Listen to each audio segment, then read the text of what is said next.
এই অগণতান্ত্রিক সরকার, এই জিহাদিদের সরকার, ভারত বিরোধী সরকার, এরা যে ভারতীয় জনতা পার্টি এবং তার বিরোধী দলনেতাকে প্রত্যেকটা পদে পদে আটকাতে চায়, গত 4.5 বছর যা করেছে এখনও তাই করছে। এটা বাংলার মানুষ দেখুন যে বহুদলীয় গণতন্ত্রে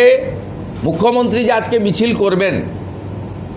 বেলা 11টা থেকে কলকাতাকে কার্যত এই রাস্তাকে অচল করে দেওয়া হয়েছে, রুট ডাইভার্ট করে দেওয়া হয়েছে, মাইক হাজার হাজার চোং এখন হসপিটালের সামনে, মেডিকেল কলেজের সামনে বাজছে, সিআরএ বিরুদ্ধে ইসলামিক হসপিটালের সামনে বাজছে, এখন তো কিছু হচ্ছে না, গুরুদুয়ারার সামনে বাজছে, আপনার অন্যান্য ধর্ম প্রতিষ্ঠানের সামনে বাজছে, জোড়া জোড়া চোং, এক একটা পোস্টে 12টা 14টা করে চোং দিয়ে সকাল 10টা থেকে তারস্বরে ডাকাত ইন্দ্রনীলের গান শোনানো হচ্ছে। যিনি সঙ্গীত সম্মেলনে